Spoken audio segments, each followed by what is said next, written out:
And joining us now to discuss the Easter holiday and its meaning to Christians worldwide is ILTV Christian reporter, Pastor Trey Graham from Melissa, Texas. Good to see you, Pastor. We must begin with the breaking news that we reported earlier that Pope Francis has died. We also reported that in his final address, he criticized Israel on the Gaza war, but also called to free the hostages and spoke of the worrisome trend of growing anti-Semitism. How will this head of the Catholic Church be remembered on Jewish issues? Pope Francis died earlier this morning, as you say. He has been the Pope since 2013, and his record on Israel is quite mixed. As you say, he spoke against anti-Semitism. He called the Jewish people the elders of the faith, but at the same time, he promoted and supported a Palestinian state. The Vatican recognized a Palestinian state a few months before he became the Pope, and he has called for investigations of whether the actions of the IDF in this war are a genocide. He didn't call it a genocide, but he said it's worthy of an investigation, and so it's a very mixed legacy. Of course, we don't know who's going to be the next Pope, but when he does come on, we'll bring you back to see what we know about his ties to the Jewish community. Trey, like many Jews growing up in the States, I really knew very little about the holiday of Easter, except something about bunnies and Easter eggs. Can you enlighten us? Well, for those of us who follow Jesus and study the Bible, Easter has nothing to do with Easter eggs and bunnies. That's the commercialization of the holiday.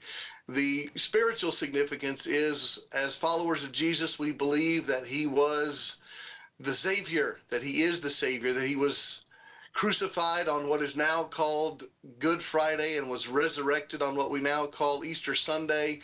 And it's a celebration of new life. And that's where the traditions over the centuries for bunnies and eggs and flowers came in, because those were other symbols of new life.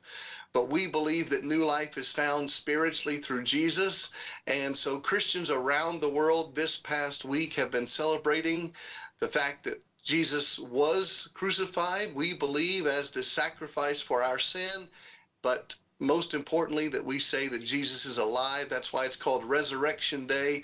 And really, every Sunday becomes a celebration of the resurrection. That's why over the centuries, the Christian day of worship moved away from Saturday, from Shabbat, even though Christianity, we all know, has Hebrew roots. It moved to a Sunday day of worship because every day, every week on a Sunday is a celebration of the resurrection.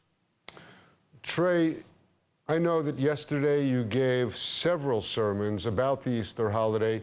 Could you just give us what is the basic message to the Jewish people or about the Jewish people that was in your message? Well, we believe that Jesus is Jewish, was Jewish, lived on this earth as a Jew. And so Jesus didn't celebrate Easter, he celebrated Passover. And he was in the city of Jerusalem at the time of his arrest, and then his trials, and then his crucifixion and burial and resurrection. He lived in the Galilee. He was not a resident of Jerusalem, but he was there for the holiday like so many thousands of others were there. And many Christians celebrate what's called the Lord's Supper or the Last Supper, but you know that better as a Seder meal. That's what Jesus was doing in celebrating the Passover. So our spiritual heritage comes from the Jewish faith, and Jesus, our Savior, was a Jew.